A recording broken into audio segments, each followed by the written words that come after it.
الحمد لله نحمده ونستعينه ونستغفره ونؤمن به ونتوكل عليه ونعوذ بالله من شرور أنفسنا ومن سيئات أعمالنا من يهده الله فلا مضل له ومن يضلله فلا هادي له وأشهد أن لا إله إلا الله وحده لا شريك له وأشهد أن محمدًا عبده ورسوله أما بعد فأعوذ بالله من الشيطان الرجيم بسم الله الرحمن الرحيم يا أيها الذين آمنوا كتب عليكم الصيام كما كتب على الذين من قبلكم لعلكم تتقون وقال النبي صلى الله عليه وسلم من صام رمضان إيمانا واحتسابا غفر له ما تقدم من ذنبه رواه البخاري وقال النبي صلى الله عليه وسلم من قام رمضان إيمانا واحتسابا غفر له ما تقدم من ذنبه رواه البخاري وقال النبي صلى الله عليه وسلم لخلوف فم الصائم أطيب عند الله من ريح المسك رواه البخاري وقال النبي صلى الله عليه وسلم من لم يدع قول الزور والعمل به فليس لله حاجة أن يدع طعامه وشرابه رواه البخاري صدق الله العظيم۔ میرے انتہائی واجب الاحترام قابل صد احترام بھائیوں، دوستوں اور بزرگوں، آج شعبان المکرم کی 25 تاریخ ہے۔ چند دنوں کے بعد رمضان المبارک کا باسعادت اور برکت مہینہ شروع ہونے والا ہے۔ شعبان کا جو مہینہ ہے یہ آج اس کا آخری جمعہ ہے۔ آنے والا جو جمعہ ہوگا انشاءاللہ وہ رمضان المبارک کے مہینے کا جمعہ ہوگا۔ رمضان المبارک کا مہینہ تمام 12 مہینوں میں سب سے زیادہ بابرکت اور باسعادت مہینہ ہے۔ جس طرح دنوں میں جمعے کا دن سید الایام ہے، تمام دنوں کا سردار ہے، اسی طرح مہینوں میں سید الشہور یعنی تمام مہینوں کا سردار رمضان المبارک کا مہینہ ہے۔ تو استقبال رمضان کہا جاتا ہے کہ رمضان المبارک کی آمد سے پہلے انسان اس مہینے کے لیے تیاری کر دے۔ رمضان اس کا معنی لغت کے اعتبار سے یہ ہوتا ہے کہ یہ وہ مہینہ ہے کہ جس میں گرمی اور تپش اور حرارت زیادہ ہوتی ہے، تو عموماً اونٹنیوں کے بچے جب ریگستان میں چلتے ہیں تو ان کے پاؤں نیچے سے جلنے لگتے ہیں، اسی لیے اسے رمضان کہتے ہیں۔ یا بعض نے کہا اس لیے رمضان کہا جاتا ہے کہ عموماً روزے جو آئے تھے وہ ایسے مہینوں میں تھے جس مہینوں میں گرمی اور پیاس کی شدت اور بھوک زیادہ تھی۔ یا بعض نے کہا اس وجہ سے کہ رمضان میں انسان کے گناہ جڑ جاتے ہیں، گناہ معاف ہوتے ہیں، اس لیے اسے رمضان کہتے ہیں۔ اس مہینے کی سب سے بڑی فضیلت تو یہی ہے کہ اللہ رب العزت نے اس ماہ مبارک میں قرآن کریم کو نازل فرمایا۔ شہر رمضان الذی انزل فیہ القرآن، کہ رمضان کا وہ بابرکت مہینہ ہے کہ جس میں اللہ رب العزت نے قرآن کو نازل فرمایا۔ تو اللہ رب العزت نے 12 مہینوں میں اپنی مقدس کتاب کے نزول کے لیے جس مہینے کا انتخاب کیا وہ رمضان کا مہینہ۔ اس سے معلوم ہوتا ہے کہ یہ بڑا ہی بابرکت مہینہ ہے۔ نبی اکرم صلی اللہ علیہ وسلم دعا فرماتے تھے، جب آپ چاند دیکھ لیتے تو فرماتے اللہم بارک لنا فی رجب و شعبان وبلغنا رمضان۔ رجب کا چاند دیکھ کر دعا کرتے کہ اے اللہ تو رجب کے مہینے میں، شعبان کے مہینے میں برکت ڈال اور تو ہمیں رمضان تک پہنچا دے۔ یعنی 2 مہینے پہلے سے آپ کو رمضان کا انتظار ہوتا تھا۔ چاند ابھی رجب کا دیکھا ہے، رجب کا پورا مہینہ گزرے گا، شعبان گزرے گا، پھر رمضان آئے گا، لیکن آپ صلی اللہ علیہ وسلم رجب کا چاند دیکھ کر یہ دعا فرماتے تھے کہ اے اللہ رجب اور شعبان میں برکت دے اور ہمیں رمضان تک پہنچا۔ حضرات صحابہ اور سلف اس مہینے کی آمد سے پہلے اس مہینے کے لیے تیاری کرتے تھے، جسے ہمارے ہاں کہا جاتا ہے استقبال رمضان۔ استقبال کا مطلب کیا ہے؟ عربی زبان میں جب کوئی کسی کے ہاں آتا ہے تو مہمان کو خوش آمدید اور مرحبا کہنے کے لیے ایک لفظ استعمال ہوتا ہے مرحبا بکم، اسی طرح اہلاً و سہلاً، یعنی تمہارا آنا بابرکت ہو، باسعادت ہو اور تمہارے آنے پر مجھے خوشی ملی ہے۔ عرب کے لوگ یہ جملہ کہتے ہیں۔ مرحب یہ رحب سے ہے، رحب کا معنی کشادگی، یعنی انسان یہ جملہ کہتا ہے کہ تمہارے آنے پر میرا دل بڑا خوش ہوا ہے، میرا دل تنگ نہیں ہوا۔ تو رمضان کی آمد پر ایک مسلمان کا دل خوش ہوتا ہے کہ یہ بابرکت مہینہ اللہ نے مجھے نصیب کیا ہے۔ اب اس مہینے کا استقبال کیسے کیا جائے؟ اب یہ کوئی انسان تو نہیں ہے کہ وہ آئے اور انسان کھڑے ہو کر استقبال کرے، یا آئے اور اس کا اکرام کرے، اسے کھانا کھلائے۔ رمضان کا استقبال اور اہتمام کیا ہے؟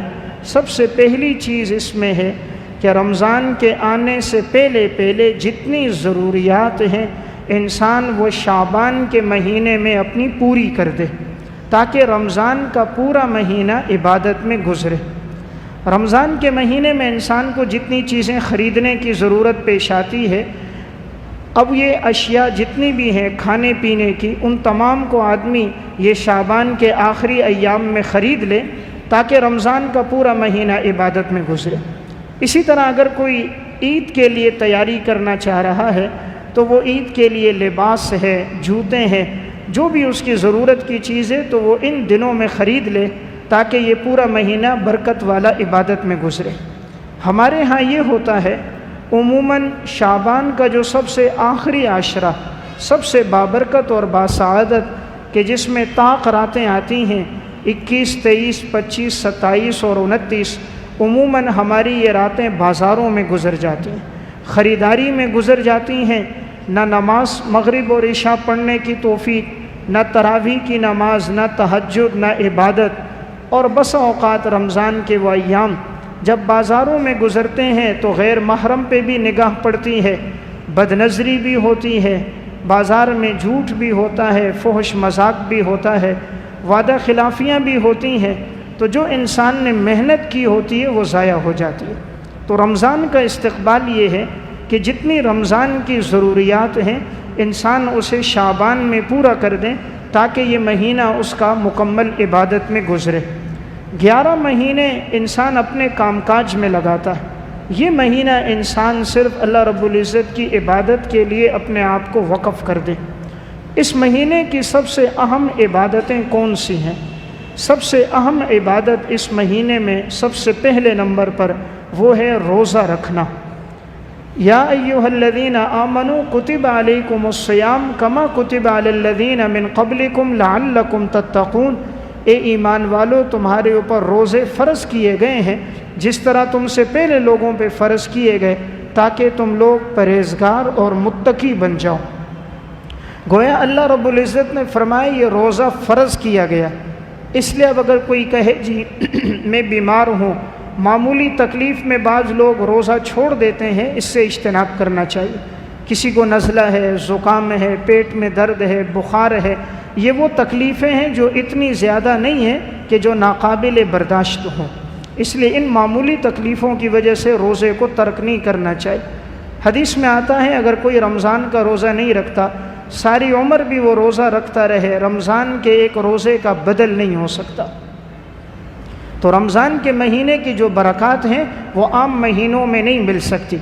اللہ رب العزت نے فرمایا ہم نے تم پہ روزہ فرض کیا جیسے تم سے پہلے لوگوں پہ بھی فرض کیا تھا۔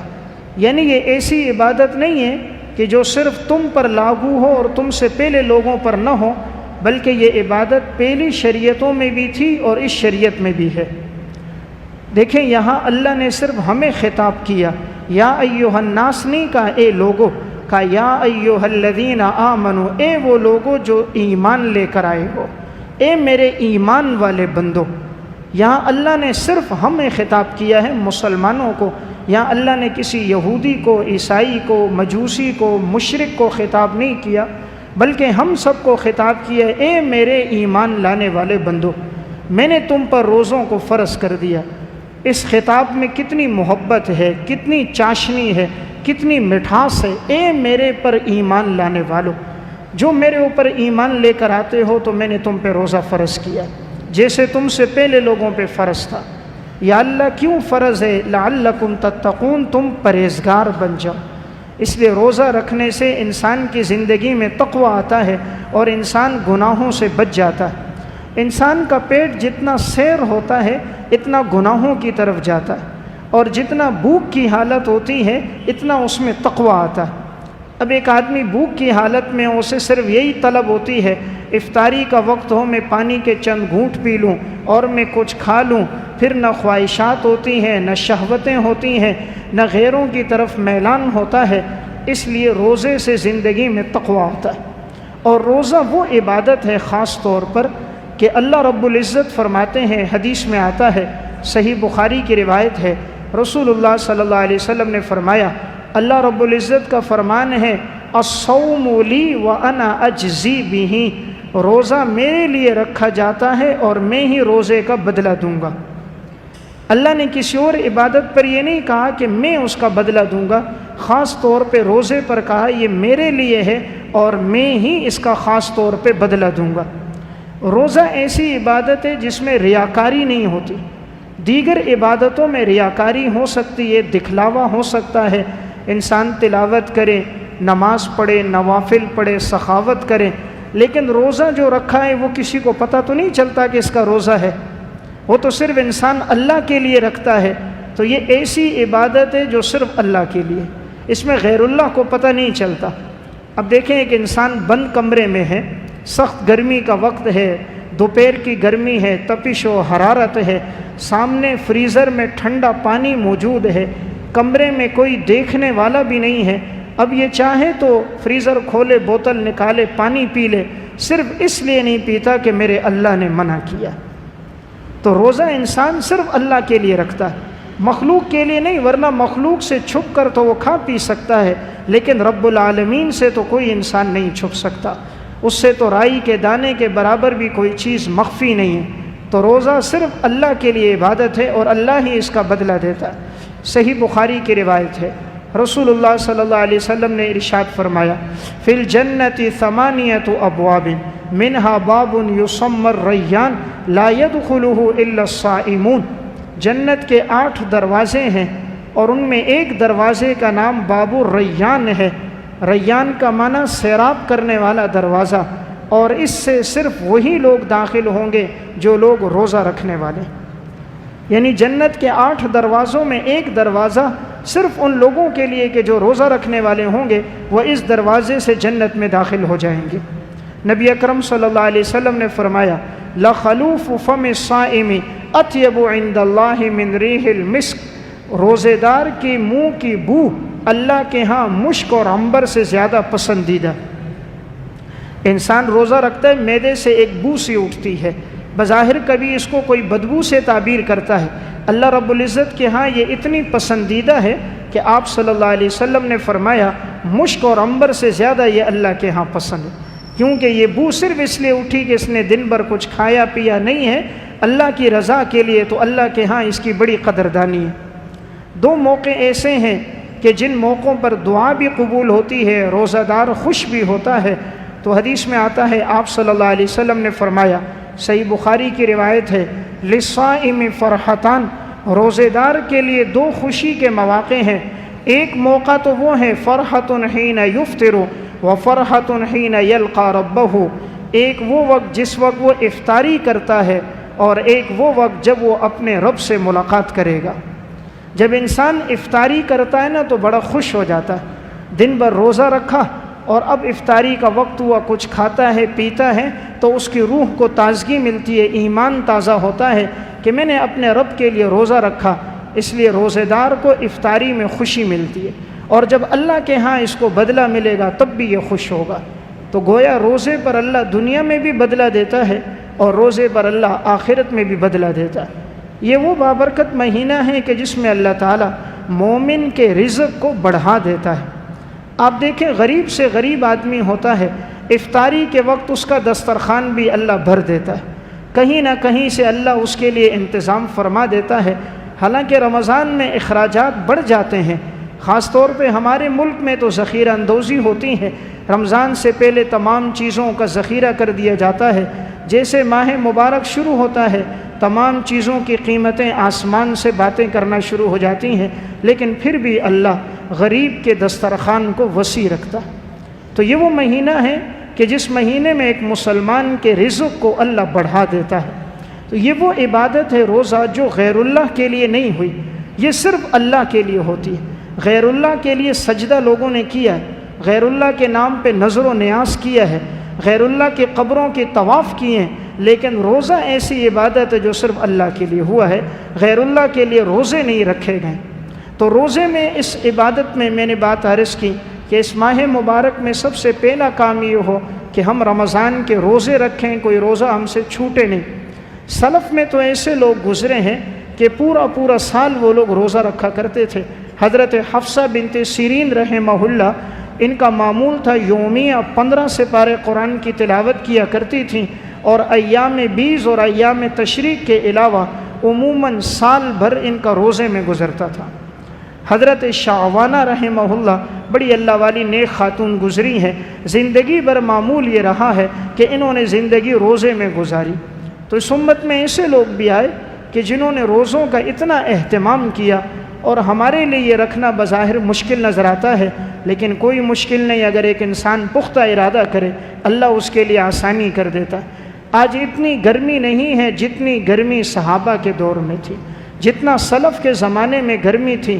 عرب کی تپتی ہوئی گرمی ہے، وہ خط استوا پر واقع ہے، وہاں کی تپش، وہاں کی حرارت، اونٹنیوں کی سواریاں ہوتی تھیں، پورا دن میدان جنگ میں گزرتا تھا۔ ایک ایک کھجور کے دانے پہ وہ لوگ روزہ رکھتے تھے، ساری رات قیام بھی کرتے، دن جہاد بھی کرتے، پھر بھی انہوں نے روزے نہیں توڑے۔ آج اتنی گرمی نہیں ہے جتنی اس دور میں گرمی تھی۔ آج تو اللہ کا فضل ہے، ایئر کنڈیشن کمرے ہیں، پنکھوں کے نیچے بیٹھے ہیں، مسجدیں ٹھنڈی ہیں، ماربل پر بیٹھے ہیں، اللہ کی نعمتیں دسترخوان پہ سجی ہیں، پھر بھی آج کے ہم نادان کہتے ہیں گرمی ہے۔ قُلْ نَارُ جَهَنَّمَ أَشَدُّ حَرًّا، فرما دیجئے جہنم کی گرمی اس سے کہیں زیادہ ہے۔ دنیا کی کیا گرمی ہے، اصل گرمی تو جہنم کی گرمی ہے۔ اس لیے انسان جتنے مجاہدے سے روزہ رکھتا ہے اتنا اللہ کے ہاں اجر ہے۔ حدیث میں آتا ہے، رسول اللہ صلی اللہ علیہ وسلم نے فرمایا، جس نے اللہ کے راستے میں ایک روزہ رکھا اللہ کی رضا کے لیے، اللہ رب العزت اس کو 70 سال کی مسافت پر جہنم سے دور کر دے گا۔ اتنا انسان جہنم سے دور ہوگا جتنا 70 سال کی مسافت ہو۔ اس لیے میری پہلی گزارش اس ماہ مبارک میں روزوں کا اہتمام ہو۔ دوسری گزارش یہ ہے، اس ماہ مبارک کا ادب اور احترام ہونا چاہیے۔ بعض لوگوں میں اس مہینے کے ساتھ وہ بہت زیادہ بے ادبی سے پیش آتے ہیں، اعلانیہ کھا رہے ہوتے ہیں، پی رہے ہوتے ہیں، جیسے کہ ماضی کے سالوں میں دیکھا گیا۔ بعض کے منہ میں گٹکا ہے سب کے سامنے، کسی کے منہ میں پان ہے، کوئی چھالیاں کھا رہا ہے، کوئی مسلمانوں کے سامنے کھانا کھا رہا ہے، کوئی پی رہا ہے۔ یعنی آج کا مسلمان ایمان کے لحاظ سے اتنا کمزور ہے، روزہ رکھنے کی بھی توفیق نہیں اور روزے کی بے احترامی بھی سر عام کرتا ہے۔ سب کے سامنے کھاتا پیتا ہے، کوئی کہے تو کہتے میرے اور اللہ کا معاملہ ہے۔ تیرے اور اللہ کا معاملہ ہے، لیکن اس مہینے کا کوئی ادب اور احترام بھی تو ہے۔ اللہ رب العزت کو بے احترامی پسند نہیں ہے، اور بسا اوقات اللہ احترام کی وجہ سے انسان کو ایمان کی بھی توفیق دیتا ہے، مغفرت بھی کر دیتا ہے۔ ایک کتاب ہے نزہۃ البساتین، اس میں ایک واقعہ ہے، ایک مجوسی کا گھرانہ مسلمانوں کے ساتھ رہتا تھا، علاقہ مسلمانوں کا تھا، اسی میں ایک مجوسی بھی رہتا تھا، اس کا پورا گھرانہ تھا۔ جب رمضان کا مہینہ آیا، اس مجوسی شخص نے اپنے بچوں کو جمع کر کے کہا کہ تم میں سے کوئی بھی جب مسلمانوں کے علاقے میں باہر نکلو گے، کسی نے کھانا پینا نہیں، کسی کو اگر کھانے پینے کی حاجت ہوگی وہ گھر میں آئے، گھر میں آ کر کھائے پیے، مسلمانوں کے سامنے ان کے بازار میں، ان کی سڑکوں پر، ان کے میدانوں میں کچھ نہیں کھانا، یہ ان کا بابرکت مہینہ ہے، روزے والا مہینہ ہے۔ ایک دن اس کے ایک بیٹے نے مسلمانوں کے بازار میں وہ کھا رہا تھا، اس نے اپنے بیٹے کو دیکھا تو بیٹے کو 2 تھپڑ مارے، غصہ کیا، گھر لایا، تنبیہ کی، میں نے تجھے منع نہیں کیا تھا، یہ مسلمانوں کا بابرکت مہینہ ہے۔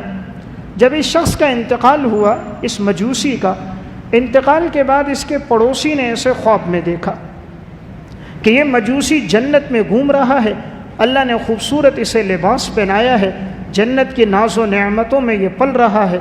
اس نے پوچھا تو غیر مسلم تھا، جنت تو اللہ نے مسلمانوں کے لیے بنائی، تو جنت میں کیسے پہنچ گیا؟ اس مجوسی نے مسکراتے ہوئے کہا کہ میں نے جو رمضان کا احترام کیا تھا، اپنے بچے کو 2 تھپڑ مارے، غصہ کیا تھا، اللہ رب العزت کو یہ احترام اتنا پسند آیا، اللہ نے مجھے موت سے پہلے ایمان کی توفیق دے دی، اور اس احترام رمضان میں اللہ نے مجھے جنت میں داخل کر دیا۔ تو جب ایک کافر رمضان کا احترام کرے، اللہ اسے ایمان کی توفیق دے دیتا ہے، اس کی مغفرت کر دیتا ہے، مسلمان کے ذمے تو بطری کے اولا لازم ہے۔ تو آج ہمارا ایمان بڑا کمزور ہو گیا، کسی کو اگر کہو بھی تو وہ بدبخت آگے سے کہتا ہے رمضان جانے پٹھان جانے، یعنی گویا وہ رمضان کا تعلق پختونوں کے ساتھ ہے، باقی مسلمانوں کے ساتھ نہیں۔ لیکن آج وہ پختون بھی نہیں رہے، پہلے وہ پختون ہوتے تھے جو روزہ رکھنے والے، آج وہ بھی نہ رہے۔ گزشتہ 2 سال پہلے گھر کے اندر کام ہو رہا تھا لکڑی کا، تو وہ 6 نمبر میں گیا، جب وہاں سے لے رہا تھا وہ پختون تھا، تو اب جب گاڑیاں میں وہ لوڈ کر رہے تھے لکڑیاں تو اس کے منہ میں پان تھا، جب تعارف ہوا پوچھا کہا میں پٹھان ہوں، تو افسوس ہوا کہ پہلے یہ جملہ کہتے تھے روزہ جانے پٹھان جانے، آج وہ پٹھان بھی نہیں جانتا۔ یعنی اتنی کمزوری ہمارے ایمان میں ہو گئی، روزے کے اعتبار سے آج مسلمان بڑا کمزور ہے۔ تو یاد رکھیں یہ فرض عبادت ہے، اللہ رب العزت نے فرض کی ہے۔ بنی الاسلام علی 5، اسلام کی بنیاد 5 چیزوں پر ہے، ان میں سب سے پہلے چیز کیا ہے؟ شہادت اللہ الہ الا اللہ وان محمد رسول اللہ واقام الصلاۃ وایتاء الزکاۃ وصوم رمضان وحج البیت من استطاع الیہ سبیلا۔ تو اس لیے میری دوسری گزارش، رمضان کے مہینے کا احترام کرنا چاہیے، جتنا ہو سکے اس انسان اس بابرکت باسعادت مہینے کا احترام کرے۔ بعض نادان لوگ اس مہینے میں ٹیپ لگاتے ہیں، میوزک لگا کر کوئی اپنی گاڑیوں میں، کوئی اپنے رکشوں میں، کوئی اپنی ٹیکسیوں میں، کوئی دکانوں اور ہوٹلوں پر، اور اگر کوئی منع کرتے کہتے ہیں جی ہم جانے اللہ جانے، تم کون ہو روکنے والے۔ اس سے بچنا چاہیے۔ یہ باسعادت مہینہ جس میں اللہ نے قرآن کو نازل کیا ہے، سننا ہے قرآن کی تلاوت سنیں، علماء کے بیانات سنیں۔ اس مہینے میں خاص طور پہ گانے سے، موسیقی سے انسان اپنے آپ کو بچائے۔ آپ صلی اللہ علیہ وسلم سفر فرما رہے ہیں، آپ نے صرف بانسری کی آواز سنی ہے، آپ نے اپنی انگلیاں کانوں میں ڈال دی، آپ نے فرمایا جلدی سے نکلو، میں دیکھ رہا ہوں عذاب کے فرشتے منتظر ہیں کب اللہ کی طرف سے حکم آئے اور اللہ تعالیٰ ان کو حکم دے اور اس بستی کو وہ اٹھا کر زمین پہ پٹخ دیں۔ تو آپ جلدی سے اس بستی سے نکلے۔ پھر آپ پوچھ رہے تھے بتاؤ آواز آ رہی ہے یا نہیں، جب آواز بند ہوئی تو آپ نے اپنی انگلیاں نکالی۔ تو جہاں بانسری کی آواز پر عذاب کے لیے فرشتے منتظر ہوں، جہاں موسیقی چل رہی ہو، جہاں گانا ہو، جہاں رقص و سرور کی محفلیں ہوں، تو یہ اللہ کے عذاب کو دعوت دینے والی بات ہے۔ تیسری گزارش یہ ہے، رمضان کے مہینے میں کوشش ہو ہم سے کوئی فرض نماز جماعت سے نہ چھوٹے، نماز کا بھی خاص طور پہ اہتمام ہو اور جماعت کے ساتھ نماز کا اہتمام ہو۔ ویسے بھی آپ نے سنا ہے جماعت کے ساتھ نماز پڑھنا 27 گنا زیادہ ثواب ہے، اور حدیث میں آتا ہے رمضان میں ہر عبادت کا ثواب 70 گنا بڑھ جاتا ہے۔ فرض کا ثواب 70 گنا زیادہ، نفل کا ثواب فرض کے برابر۔ تو اس ماہ مبارک میں رمضان کے اندر خاص طور پہ نماز پڑھنی ہے اور جماعت کے ساتھ۔ امام ذہبی رحمۃ اللہ علیہ نے الکبائر میں ایک واقعہ لکھا. عبیداللہ بن عمر القواریری رحمۃ اللہ علیہ بڑے اللہ والے محدث گزرے ہیں. امام ذہبی نے لکھا ایک دن ان کے گھر مہمان آ گئے تھے، تو مہمانوں کے اکرام میں ان سے عشاء کی نماز چھوٹ گئی. تو اب یہ گئے مسجد میں، ایک طرف وہاں نماز ہو گئی، دوسری مسجد پہنچے وہاں جماعت ہو گئی. تو اب انہوں نے اپنی نماز کو انفرادی طور پر 27 دفعہ پڑھا کہ تاکہ مجھے جماعت کی نماز کا ثواب مل جائے. 27 دفعہ اپنی نماز کو پڑھ لیا. نماز پڑھنے کے بعد جب یہ رات کو سوئے، انہوں نے خواب دیکھا کہ ایک گھڑ سوار ہے، وہ تیزی میں ان سے آگے آگے جا رہا ہے. ان کے پاس بھی گھوڑا ہے، لیکن یہ بڑی کوشش کرتے ہیں اس گھوڑے تک پہنچ نہیں پاتے. تو یہ اپنے گھوڑے کو ایڑ لگاتے ہیں، لیکن گھوڑا پھر بھی پیچھے ہے، اور وہ گھوڑا بہت تیزی سے آگے جا رہا ہے. تو انہوں نے پوچھا کہ بھئی یہ میرا گھوڑا تمہارے تک کیوں نہیں پہنچ سکتا، حالانکہ یہ عمدہ گھوڑا تھا. اس نے کہا میں نے عشاء کی نماز جماعت سے پڑھی ہے اور تم نے عشاء کی نماز جماعت سے نہیں پڑھی، اس لیے تم جتنی کوشش کرو تمہاری یہ سواری میرے نہ برابر ہو سکتی ہے نہ مجھ سے آگے بڑھ سکتی ہے. اس لیے عبادت سے اللہ زندگی میں برکت ڈال دیتا ہے، اللہ وقت میں برکت ڈال دیتا ہے. جتنے کام ہوتے ہیں وہ کام وقت پہ ادا ہو جاتے ہیں، اور جب انسان عبادت چھوڑ دیتا ہے وہ کام مشکل ہو جاتے ہیں. بسا اوقات ہم کہتے ہیں جی عشاء کی نماز ہے بعد میں پڑھ لیں گے، ظہر ہے بعد میں پڑھ لیں گے، نماز نہیں پڑھتے، کام کو ترجیح دیتے ہیں. جو کام 10 منٹ میں ہونا ہوتا ہے وہ 25 منٹ میں ہوتا ہے. انسان نماز نہیں پڑھتا، چلو سفر کرتا ہوں، وقت سے پہلے میں صدر پہنچ جاؤں گا، فلاں جگہ پہنچ جاؤں گا. راستے میں اتنی ٹریفک ہو جاتی ہے، کبھی گاڑی خراب ہو جاتی ہے، گاڑی پنچر ہو جاتی ہے، بہت سے مراحل پیش آتے ہیں اور وہ تاخیر سے پہنچتا ہے. اور جو عبادت کر کے نکلتا ہے اللہ سڑکوں کو خالی رکھتا ہے، وقت مقرر پہ اللہ پہنچا دیتا ہے. جس کام کے لیے پہنچا ہے وہ کام بھی پورا ہو جاتا ہے. عبادت کر کے نہیں نکلتا، تاخیر بھی ہوتی ہے، غصہ بھی آتا ہے، تھکاوٹ بھی پہنچتی ہے، کام بھی تکمیل کو نہیں پہنچتا. یہ جو آج ہم کہتے ہیں نا میرا فلاں کام ہوتے ہوتے رہ گیا، فلاں سودا ہو گیا تھا، فلاں کام ہو گیا، پتہ نہیں کیا ہوا رہ گیا. یہ کام ہوتے ہوتے تب رہتے ہیں جب عبادت میں انسان پیچھے رہتا ہے. جو خدا کی عبادت میں پیچھے رہتا ہے اس کے دنیا کا ہر کام بھی پھر ہوتے ہوتے رہ جاتا ہے. جو عبادت وقت پہ کرتا ہے اللہ اس کے کاموں کو بھی ادا کرتا ہے. اس لیے تیسری گزارش نماز کا اہتمام ہو. چوتھی اور اہم گزارش اس ماہ مبارک میں کثرت سے قرآن کریم کی تلاوت ہو. چونکہ اللہ نے رمضان کے مہینے میں قرآن کو نازل کیا، شہر رمضان الذی انزل فیہ القرآن، رمضان کے مہینے میں قرآن نازل ہوا ہے، تو اس مہینے کی خاص مناسبت ہے رمضان کی قرآن کے ساتھ، اس لیے اس مہینے میں زیادہ سے زیادہ ہم تلاوت کریں. حضرات سلف اس مہینے میں بڑی کثرت سے تلاوت کیا کرتے تھے. حافظ ابن حجر عسقلانی رحمۃ اللہ علیہ نے ہدی الساری فی مقدمۃ فتح الباری میں نقل کیا کہ امام بخاری رحمۃ اللہ علیہ سحری کے بعد تلاوت شروع کیا کرتے تھے، افطاری تک ان کا ایک قرآن پورا ہو جاتا تھا.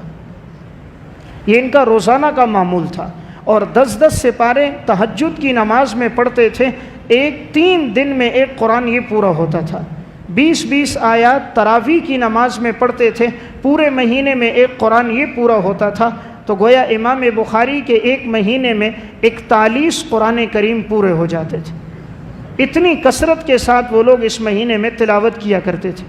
امام شافعی رحمۃ اللہ علیہ کا واقعہ نقل کیا ہے علامہ ابن عساکر نے تاریخ مدینہ دمشق میں، اور علامہ ابن جوزی رحمۃ اللہ علیہ نے صفۃ الصفوہ میں، کہ اس مہینے میں 60 قرآن کریم تلاوت کیا کرتے تھے. روزانہ ایک قرآن دن میں، روزانہ ایک قرآن رات میں، تو ایک مہینے میں 60 قرآن ان کے مکمل ہوتے تھے. اللہ تعالیٰ نے ان لوگوں کے وقت میں برکت ڈالی تھی، انہیں عبادت میں لذت ملتی تھی. لیکن آج ہمارا قرآن سے تعلق کمزور ہو رہا ہے. اس امت میں مرد تو مرد، عورتیں کتنا تلاوت کرتی تھیں. شیخ الحدیث مولانا زکریا رحمۃ اللہ علیہ، جنہوں نے فضائل اعمال، فضائل صدقات لکھی ہے، انہوں نے اپنی زندگی کے حالات پر آپ بیتی کے نام سے کتاب لکھی. اس میں انہوں نے لکھا کہ میری دادی محترمہ قرآن کریم کی حافظہ تھیں. رمضان المبارک میں ایک قرآن اور 10 سپارے پڑھنا ان کا یومیہ کا معمول تھا. 40 سپارے یہ خاتون یومیہ پڑھا کرتی تھی. ہاتھوں سے کام کاج ہوتا تھا، زبان سے تلاوت ہوتی تھی، تو ایک دن میں ایک قرآن اور 10 سپارے مکمل ہو جاتے تھے. اندازہ کریں کہ اللہ رب العزت نے لوگوں کے وقت میں برکت بھی ڈالی اور انہیں قرآن کے ساتھ کیسا شغف اور تعلق تھا. ہماری زندگیاں گزر گئیں، ہمیں تلاوت کی توفیق کوئی نہیں. آج 40-45 سال عمر ہے، اگر پوچھ لیا جائے تم نے زندگی میں کتنی مرتبہ قرآن پڑھا تو 45 سال عمر ہے، شاید ہم نے 45 دفعہ بھی نہیں پڑھا ہوگا. پورے رمضان میں بھی ہمیں قرآن پڑھنے کی توفیق نہیں ہوتی، سالہ سال گزر جاتے ہیں، ہم قرآن کو ہاتھ نہیں لگاتے. ہاں فیس بک دیکھتے ہیں 6-6 گھنٹے، 8-8 گھنٹے موبائل استعمال کرتے ہیں، ساری راتیں انٹرنیٹ اور کیبل دیکھنے میں گزر جاتی ہیں، سارا دن واٹس ایپ میں گزر جائے گا، لیکن خدا کا قرآن اٹھانے کی توفیق نہیں ہوگی. اللہ جب ناراض ہوتا ہے نا، تلاوت کی توفیق نہیں دیتا. انسان نادان کہتا ہے میں پڑھتا نہیں ہوں، میری اور آپ کی کیا مجال، ہم پڑھے نہیں. اللہ اپنے کلام مقدس کے پڑھنے کی ہمیں توفیق نہیں دیتا. جو آنکھیں ساری رات بے حیائی پر مبنی فلم دیکھیں، اللہ ان بیہودہ آنکھوں کو یہ توفیق نہیں دیتا کہ وہ رب کے کلام کو پڑھے. اس لیے اللہ سے توفیق مانگنی چاہیے، یا اللہ قرآن کریم کے پڑھنے کی توفیق عطا فرما. یہ وہ کتاب ہے کہ نبی اکرم صلی اللہ علیہ وسلم ایک رات میں آپ 2 رکعت آپ نے نماز پڑھی. صحیح مسلم کی روایت ہے، 1 رکعت میں آپ نے پوری سورہ بقرہ بھی پڑھی، سورہ آل عمران بھی پڑھی، سورہ نساء بھی پڑھی. مائدہ پر جا کر آپ نے رکوع کیا ہے، ٹھہر کر اطمینان کے ساتھ، یعنی تقریباً 5.25 سپارے آپ صلی اللہ علیہ وسلم نے 1 رکعت میں پڑھے. کیا ہمارے پاس بھی راتوں کا ایسا قیام ہے کہ ہم نے اتنا لمبا قیام کیا ہو؟ ہم 5 سپارے تو دور کی بات، اگر امام مسجد جو تراویح پڑھا رہا ہے اگر وہ ٹھہر کر پڑھائے تو ہم پیچھے تراویح نہیں پڑھتے، یہاں وقت زیادہ لگتا ہے. ایسی جگہ ڈھونڈیں جہاں وقت کم لگے، پیچھے بیٹھے رہیں گے، جب امام رکوع میں جائے گا دوڑتے ہوئے شریک ہو جائیں گے. بس خدا کو بھی ایک ٹھکانہ ہے، اپنے اوپر سے ایک ذمہ دور کرنا. وہ دلچسپی، وہ دل جمعی وہ موجود نہیں ہے آج مسلمان میں، جو حضرات سلف میں موجود ہوا کرتی تھی. تو اتنا ان لوگوں کا قرآن سے تعلق رہا کہ ایک خاتون دن میں 1 قرآن اور 10 سپارے پڑھ کے جا رہی ہے.